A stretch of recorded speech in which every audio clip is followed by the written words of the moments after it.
Welcome to the Two Gurus Talk Compliance podcast with me, Kristy Grant-Hart. I'm here with the one and only Tom Fox. This week, we're covering the new California AI law, a company's brave choice to publicly leave the Indian market because of bribery and attempted extortion, new trends in codes of conduct, and why a Florida woman was found with an alligator in her pants. But first, Tom, how's your week been and what's the most interesting development? So I went to northern Michigan this past weekend and reconnected with some guys I went to graduate school with 45 years ago. And we just sat and literally nattered for 18 straight hours. My wife was so proud of me. We sat on the porch and they drank beer and I drank Fago, if you know what that is. It's a pop or a cola product. And it was nattering can be fun. It can indeed. That is fun. I'm coming to you live from Atlanta. I will be in London tomorrow and Minneapolis the following week. So I'm in the middle of crazy travels, but it's fun to get to see all these fun compliance professionals all over. So there we go. Shall we start with my hometown though, Tom, in the great state of California? There is a lot going on with California and AI in terms of regulation. They are literally leading the country in this. And I was so thrilled when you put this article first so that we can spend some amount of time talking about it, because I think it's just not only great for California to do this, but really important that we start talking about this to our community. So what you got? Okay. There's a lot. You're right. There's a lot here, and I'm scratching the surface with some of it. But of course, if anywhere outside of Europe was going to make a splash with an AI disclosure law, it would be the home of Silicon Valley.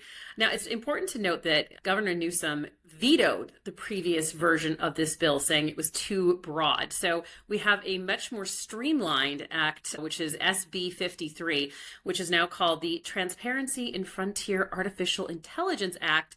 And for the sickos out there who love yet another acronym, this is TFAIA, I believe, Tom. The TFAIA has a number of requirements for transparency for advanced AI developers. The bill applies to what's called the frontier AI. So for most compliance officers, this may not be directly affecting them because it's defined as entities trained or initiating the training of high compute frontier models. So from reading it, it appears, and Tom, I'd like you to comment on this, to apply mostly to big companies that develop AI as part of their very core business. The requirements of the law include obligations to publish governance frameworks, which I think is quite cool because the rest of us can learn from that too, and to have transparency reports. It also requires the establishment of mechanisms for reporting critical safety incidents, which is great, and extends whistleblower protections. Savvy listeners of the Two Gurus podcast may remember that there was a big open letter from several people who worked in AI companies that put their names to it that said that they wanted extended whistleblower protections for when they blew whistles on this activity. That is included in the law. What are the penalties? The Attorney General of California can bring civil actions for violations with penalties up to $1 million per violation, scaled to the severity of the offense. And the article that I picked was looking at what's next in the world AI regulation. So New York is getting into the game in a very big way. The New York law would be called the Responsible AI Safety and Education Act. So we get another acronym, Tom. This one is called RAISE, R-A-I-S-E. And I got to tell you, Tom, RAISE is catchier than TF AIA, just saying. The legislation is now on New York governor's desk waiting for a signature. I assume that this signature will come through. Governor Newsom in his statement said that he hopes the California law becomes the basis for many more United States laws, especially with Congress unlikely to be able to come up with a United States-wide solution. Oh, Tom, what are your big takeaways and thoughts about this, and how should compliance be thinking about it? First of all, I'm really glad California once again is leading the way. We desperately need some form of guidance in the United States. And the significance of this is far beyond the state of California, because it will serve as a model for other states in the United States. And indeed, many companies who are going to have either touch California or subject to California jurisdiction. So certainly Silicon Valley will, because of the nexus, geographic nexus, but any other big AI company or even developers. And I don't know the jurisdictional limit of like how large a company you have to be for this to apply, but It will serve for other states to look at smaller companies and narrower or more refined, I should say, definitions. Once again, every compliance professional needs to begin to study this and think through, what if this law applied to me? Whether or not it does at this point, what's the legal and regulatory risk, and how can I comply with that risk? And should I just go ahead and meet these obligations now, or at least be prepared to should something change? It's significant, obviously, for citizens and corporations subject to its jurisdiction in California, but its reach is much beyond that and much wider beyond that, and going to, once again, lead the nation. And I looked at the automated decision-making law, which became effective, I believe, last month, and took a deep dive into it for a podcast series, and that is extraordinarily important. And California is really leading the way in many of these regulations. So kudos to your state. I got to say, Tom, one of the things that struck me about the specific article I chose was that the New York law seems to be much more broad. So the California law is really focused on, I believe it's $500 million revenue companies and higher, and then there's some carve-outs for other types of companies, but it's pretty high bar. However, what it's suggesting is really, I think, very powerful. So if you were to try to comply with it now and you didn't have to, things like publishing your governance, your AI governance framework, having transparency reports, being able to have extended whistleblower protections, and having a mechanism for reporting critical safety incident. Those are just good ideas. So I think that some companies will balk at the idea of publishing a governance framework or transparency report, but maybe that's where we want to go so that we understand what's happening within our companies and how we're utilizing this. Good job, California. We'll be watching you, New York, and seeing what happens. So I started off with an article from the New York Times, which focuses on trade sanctions. And here the significance, Kristy, is we are starting to see secondary sanctions becoming something the administration is looking at, as the Trump administration is trying to clamp down on companies that pose national security risks by looking at their subsidiaries in a way that the United States government has not done so before. The goal here is, by the administration, is to close a loophole that lets companies create subsidiaries to get around the sanctioned list, which is called the entity list. So if a owner of a subsidiary is on the entity list, or what I'd call the sanctioned entity list, U.S. companies will also be prohibited from doing business with them. I don't find this to be really not erroneous, but a burdensome requirement. U.S. companies need to know if the owners of the subsidiaries that they're doing business with are on any prohibited U.S. list. So I hope they're garnering that information already.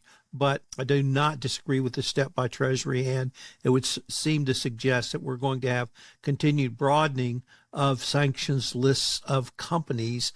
And as we move from subsidiaries, I think secondary sanctions will be coming. And I've talked about this on several different podcasts, and it's really going to up the game for export control officers inside the United States and making sure they're not doing business with any sanctioned entities going forward. That's why I picked it. We did a segment, I think previously, maybe a year or last year, where I believe DOJ had talked about the idea that export control was going to be a very big deal coming up soon. And I think that you talked, Tom, about the importance of export control officers and how it hasn't particularly been a very high profile role in most companies. And that may be changing. So I think that this change is affecting some of our clients in a very big way. We have a couple of panicky clients, but I think for the most part, you're correct. It's still going to be difficult, though, and I think that China is responding with its own sanctions, and that will ramp up as well. So international companies really are in a bind in the same way that sometimes trying to deal with Cuba as an American company versus an international version can be really tricky. Good luck, compliance and export officers. We are in your corner helping you out. 996, right? We're 996, Tom. What does that mean if we're 996 helping them? Yeah, so what's 996? But from 9 to 9. And it comes to us from the New York Times. And I'm always intrigued by these articles. You and I have both worked a lot more hours than that. So it's always funny when I see these, but it's probably not funny for people who are not as driven as we were, certainly in our younger careers, and I dare say now in your current career, given your travel schedule. Yeah. And this is taken up by Silicon Valley based upon the work life of Chinese during their big tech boom. And I guess I'm sort of torn between this because you will have no home life if you do this. You will not see your children get up, nor will you see them go to bed if you have young children. And I hope you get Sunday off, but, if they need you, they'll probably call you. When I was at Halliburton, we used to say, you get Saturday off unless we really need you, and then we'll call. You are on call 24/7. I think we're seeing at a professional level, we've talked and laughed and guffawed and shamed big investment banks for some of the work hours that they've made people do in New York and other major financial centers. I'm sure London is like that as well. But to me, working 12 hours a day, unfortunately, I do that now, but I do that voluntarily and I work for myself. It's probably okay. Nevertheless, 6 days a week, 12 hours a day is a lot of work hours, and I don't see a lot of balance in that. And I can't imagine the rest of non-professional America wanting to do something like this, but there's always room for more work. Yeah, so big law lawyers, investment bankers, Silicon Valley folks, they're very overworked, as are a heck of a lot of entrepreneurs, which I kind of still consider myself one, having been acquired and still running my business within the business. But I think that the point that was most interesting in this article for me was the recognition of the capacity or incapacity of even some very ambitious people to do this kind of work. If you have sick parents or kids at home or elderly people that you're caring for, you just can't do 9 to 9 times 6. And so it really becomes either a young person's game or somebody who doesn't have any of those obligations. So, and it really does exclude a lot of very talented people if that's the expectation. So I'm not loving 996. I hope it doesn't go everywhere. I certainly try to protect my employees from anything like that. But, it's going to continue because that's the nature of very competitive jobs. Although maybe we should look at this as a way to cut back. We only have to work 12 hours a day, 6 days a week. I blame myself. Okay. There's a good reason to keep working because things can go wrong. My next article is from your friend and mine, Matt Kelly from Radical Compliance. So his article is provocatively titled, "When Bots Rip Apart Your Business." This one is a doozy. If you are prone to worst case scenario bias, you may want to skip the next couple of minutes. So the article starts with a big kerfuffle about Cracker Barrel changing its logo from the one it's had since the 1970s to the proposed new logo. And while it's true that some conservative commentators decried the change as woke, the fan of the flames for boycott actually came from the bots. So it's estimated that at least 50% of the X or Twitter traffic calling for those boycotts was determined to come from bots. Now, for anyone unaware, a bot is not a human. It's an account posing as a person using an algorithm that can gain clicks, likes, and money by amplifying divisive culture stories.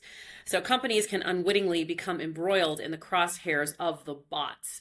Matt Kelly talks about the risks that these type of boycott issues pose, then reminds compliance officers that a good corporate culture is one in which people are confident about the company's values and where employees and customers believe that the company acts consistently and adheres to its mission.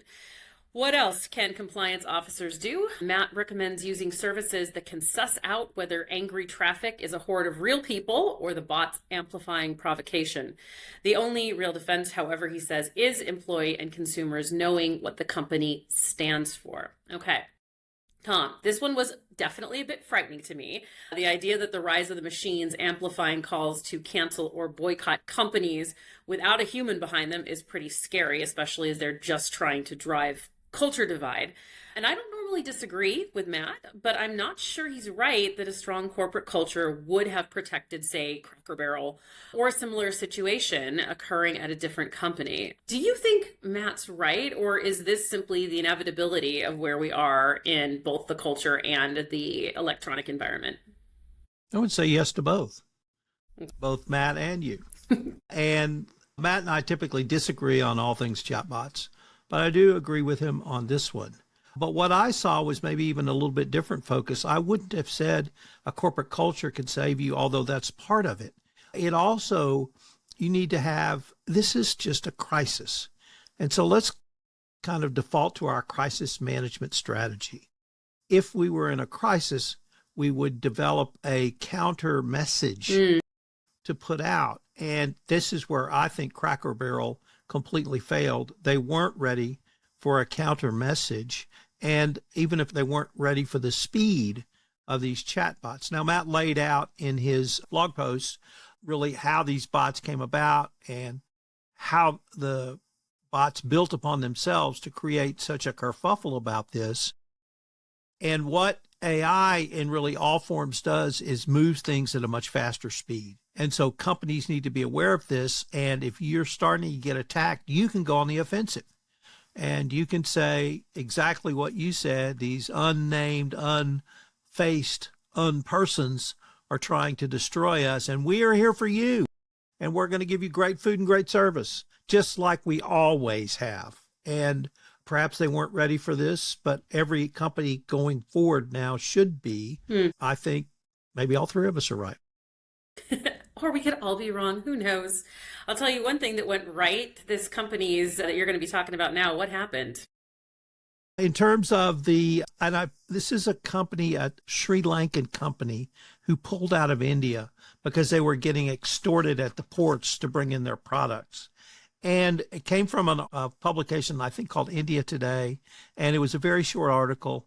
But I wanted to talk about it because I wanted people to understand the compliance risks we had 20 years ago have not gone away. It's how you respond to those. And I can remember Mike Volkoff and I doing a presentation together where we used this exact example literally in 2010.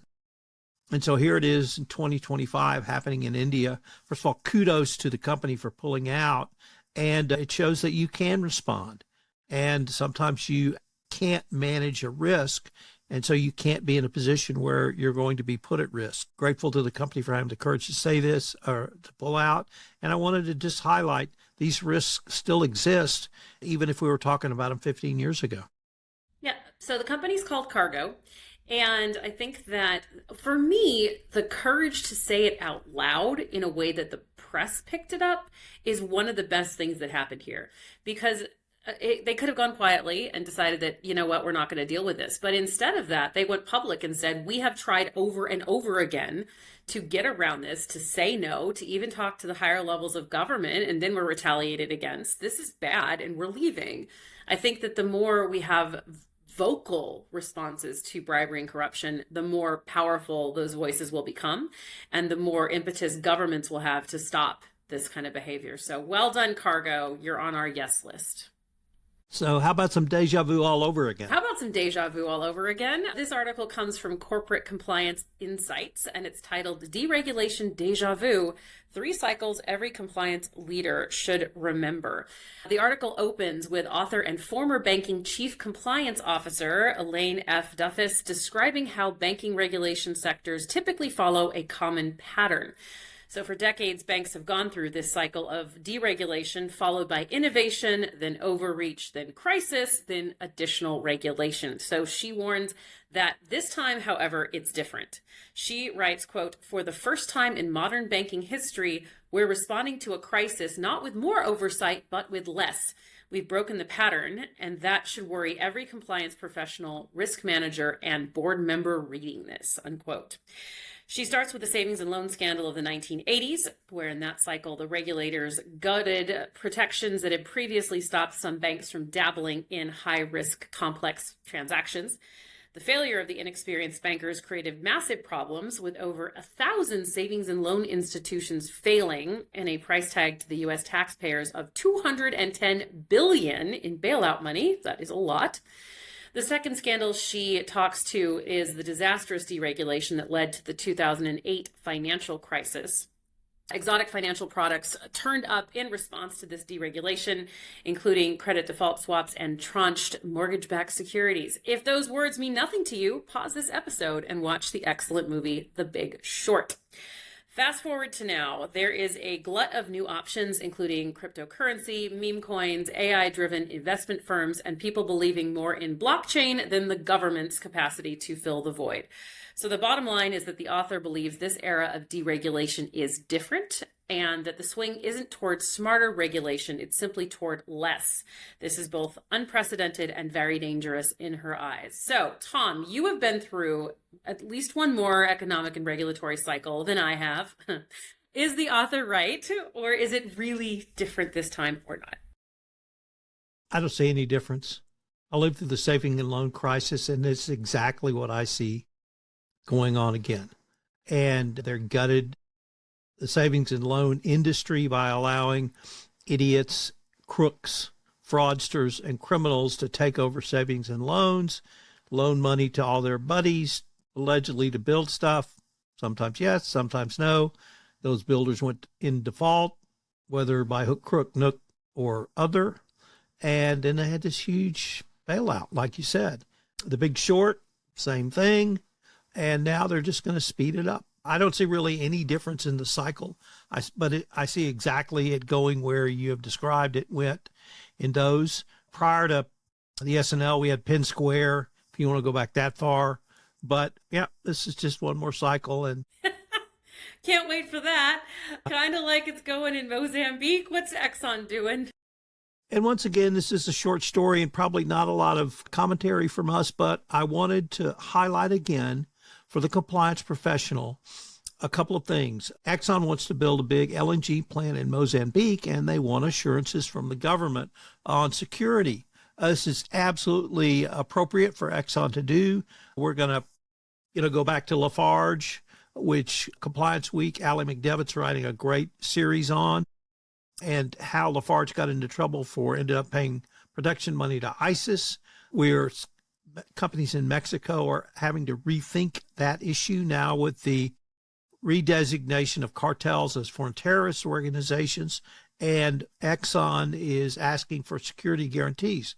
I think security guarantees or payment even for extra security can be one of the exemptions to the Foreign Corrupt Practices Act if you make the payment directly to a foreign government for police or military protection around your plant. And I just ask that compliance professionals maybe remember this lesson. It's a little more up to date now because of what's going on in Mexico. But once again, it is appropriate for you to secure your premises, and you can do in ways that are not going to violate the FCPA. Yep. Mozambique and Rwandan forces in places where there are jihads, according to the article, very challenging environment, but it may be very beneficial to the people in that region to have this up and running. So crossing my fingers for a good outcome for everybody there. All right. How about our friends at LRN? Our friends at LRN. So I chose Michael Volkov's analysis of the training vendor LRN's report on code of conduct trends, not something we hear about a lot. LRN's extensive survey led to some interesting findings. Unsurprisingly, more and more companies are including policies or stances on artificial intelligence in their code of conduct. But still, this surprised me, only 15% of companies that were surveyed by LRN had AI in their code of conduct. But that's up 200% from the 5% that used to have it in 2023. So we're definitely moving in an AI direction that should surprise no one. More employee-friendly codes are coming in, and thank God. We here at Spark Compliance write codes that are simple and tend to feature lots of bullet points and 8th grade reading levels. However, so many that I see still have these 60-page codes in 10-point font that are flowing back to the past, I hope, because no one reads those. And my favorite ones have things like black 10-point font printed on orange backgrounds that make them nearly unreadable. So top tip, friends, if you can't read the printout, it's not good enough. One compliance officer told me that their code design was fine because no one would ever print it out anyway. And if they wanted to, they could just increase the font of the PDF if it was hard to read, right? Obviously, very employee-friendly. Rant is now over. The trend in company codes are to go digital. More than a third of those surveyed said their codes were now on web pages as opposed to being static PDFs. So the main thing that was different is that companies had very different cadences about when to update their codes. Some do it annually, some do every 5 years. It's very inconsistent. Tom, what's interesting about LRN's findings? What do you see as the future of codes? I'm beginning to get a theme from this particular episode as we're definitely going back to the future. I think I talked about this in 2009, maybe 2010. Please remove your case citations from your code of conducts. Non-lawyers do not read those cases. Stephen and Martin and I used to do traveling road shows, and we talk about codes of conduct. And this is exactly what we talked about in 2010. And here we are talking about it again. I'm glad LRN has done this report. Kudos for putting it together and reminding us that the code of conduct is not written by lawyers for lawyers. It's written for your employees, and it has to be employee friendly. It's all about the UX, as Karsten Tams would tell us, the user experience. If they can't use it, they're not going to use it. So what can you do to make it user friendly? Digital, right size font. You have to be able to read it. If I don't have these on, I can't read it. Yes, to all of the above. And once again, we've been talking about this for 15 years, Kristy, and here we are still talking about it. And maybe we're making progress. Maybe not. Maybe. I hope so. Oh, God, JP Morgan. We talked about this one before, but we have some resolution now, Tom. Why don't you tell us what's happening? Charlie Javis was sentenced to 7 years in prison for her fraud against JP Morgan. A couple of things. One was her lawyer tried to claim it was JP Morgan. They should have known better. They had 300 compliance professionals looking at this. And the judge said correctly, it doesn't matter who the fraud is propagated against. The law prevents fraud. This is not caveat emptor. This is the exact same argument Donald Trump tried to make in his fraud case. It is, if you propagate the fraud and are found guilty, you will be sentenced. And I thought the sentence was a little high, but it was in the range, and the judge thought it was important that he sent a very strong message. One additional piece of information, which I find delightful, that came out after I selected this article was I knew she had an indemnity agreement with JP Morgan in her buy-sell agreement. So they were required to pay her legal fees. And the legal fees ran, get this, $115 million to defend her. Yes. And from her suit from JP Morgan. Morgan kind of caught it both ways, coming and going. So the bottom line is, do your due diligence. Do your due diligence. Yes, but Jarvis's lawyers said, I'm quoting here, we would never ask the court to punish JP Morgan Chase's stupidity, but we submit it's a relevant factor, unquote. Diligence, due diligence, due diligence. I still think they had some obligation to do a much better job. There we go. Shall we finish our party with Florida woman? Amen. Okay. So deputies in Punta Gorda got quite the snap surprise when a woman during a routine traffic stop was asked if she had anything else. Now, for reasons I do not understand, cops were shocked when she independently revealed that she had a small alligator in her pants.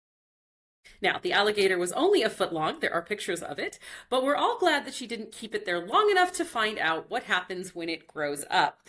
Officers also found 42 striped mud turtles and a soft-shell turtle in her car. Clearly, this Florida woman was shelling out bad decisions. The Florida Fish and Wildlife folks were called in because when your glove compartment turns into a swamp, you need some help. She was cited for possession and bag limit violations, which, let's face it, is a polite way of saying, ma'am, you can't keep the Everglades in your leggings. The reptiles were safely released back into the wild, hopefully with a new appreciation for seatbelts and personal space. This is a warning to all of us, Tom, that in Florida, be careful to avoid a case of illegal alligator tailgating. God bless Florida woman. God bless Florida woman. Thank you for joining us today. I'm Kristy Grant-Hart.